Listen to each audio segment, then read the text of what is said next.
Finalmente ha sucedido que el G7 ha decidido irse en contra de las exportaciones de petróleo de Rusia. Se había hablado del tema del embargo, cómo la Unión Europea lo sigue calculando y cómo esto se había llevado incluso a otros hemisferios del mundo, como por ejemplo Estados Unidos, un país que estaba sumamente preocupado por el impacto que esto puede tener evidentemente en el poder del dólar. Como sabemos, el dólar se basa en gran parte de su poder porque es una moneda que se utiliza para el intercambio del petróleo.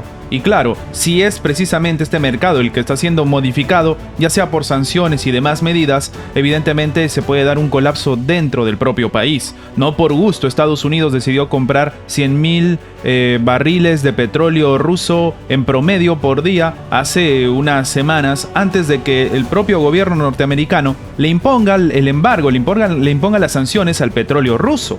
Esto se hace evidentemente porque necesitaban reabastecer su mercado.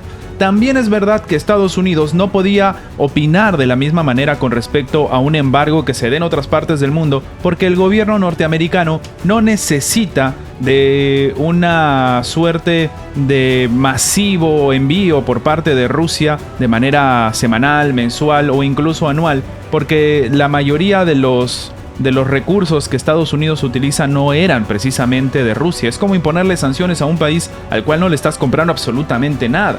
O al menos esta era la situación que se graficaba tanto del propio gobierno norteamericano como incluso del otro lado del charco en Rusia. Sin embargo, que los rusos sientan la pegada es evidentemente a la hora de hablar de unas sanciones por parte de la Unión Europea. Claro, esto también genera un golpe en el dólar. Sin embargo, si bien se decía que debería trabajarse con cuidado, el Fondo Monetario Internacional les dijo que si se meten en la estructura energética de Rusia, los propios países que sancionan podrían terminar dejando de ser potencias, y sin embargo el G7 se ha reunido y han decidido motivar el hecho o promover el hecho de que se lleve a cabo el embargo al petróleo. Sin embargo, dentro del G7 precisamente hay un país que no lo va a hacer. ¿Acaso estas medidas son para un impacto directo en el resto de países, pero el propio G7 no lo va a terminar cumpliendo? Antes de empezar, te invitamos a que te suscribas al canal si aún no lo estás y a que actives la campana de notificación.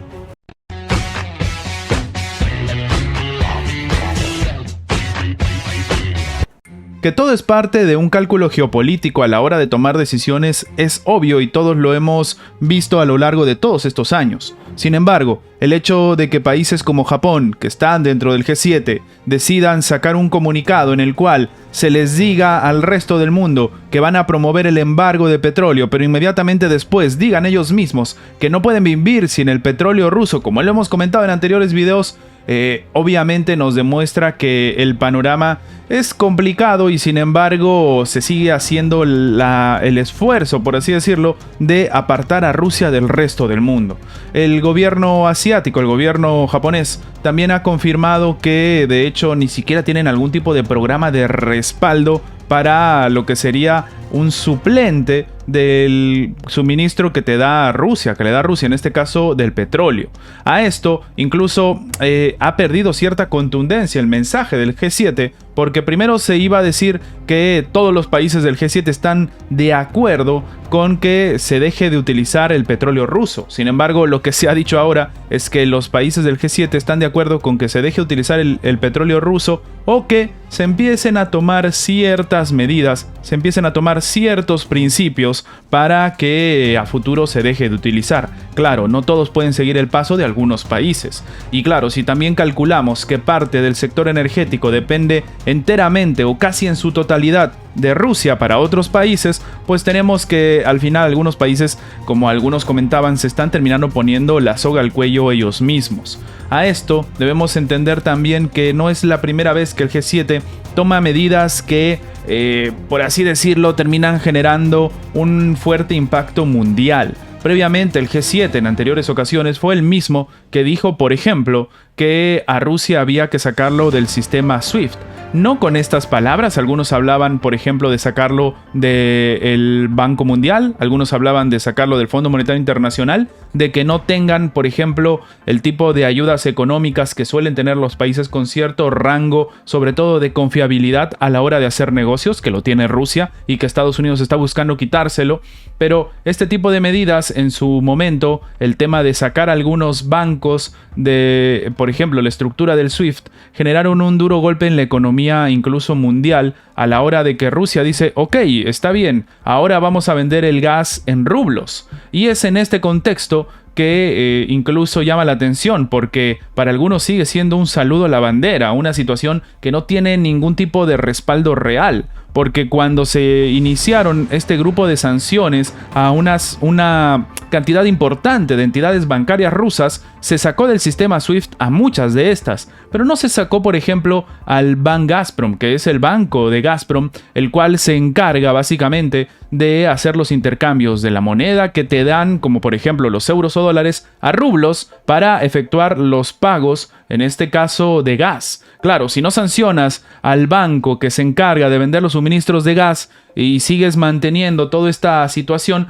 pues las sanciones no tienen mucho sentido, o se hacen a empresas en específico, las cuales no terminarían generando algún colapso directo en lo que supuestamente es una guerra directa contra Rusia, o al menos esto es lo que nos dicen desde el punto de vista de la comunidad internacional, del punto de vista de la prensa. Hay países como por ejemplo está el caso de Hungría dentro de la Unión Europea, dentro de la OTAN, más occidente imposible, y que ha confirmado que no pueden seguir el paso de estas sanciones porque también dependen del petróleo de Rusia.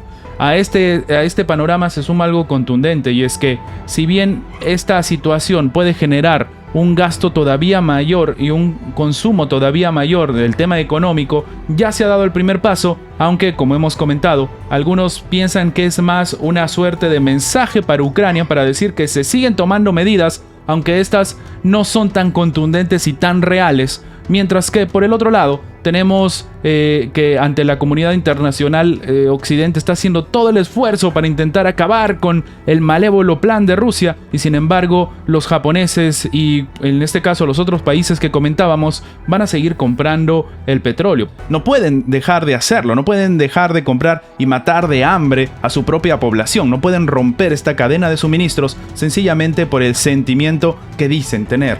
Ante este panorama, ¿qué opinas tú?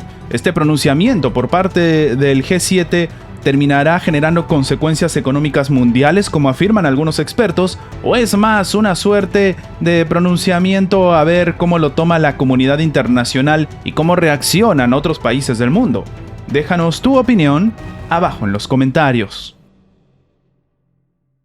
Y antes de terminar con el video, queremos agradecer a los miembros del canal que mantienen en pie este proyecto. Muchas gracias por su inmenso apoyo. Gracias por ver nuestro video. Recuerda que tu like nos ayuda mucho a seguir creciendo. Suscríbete para más contenido y nos vemos en la próxima.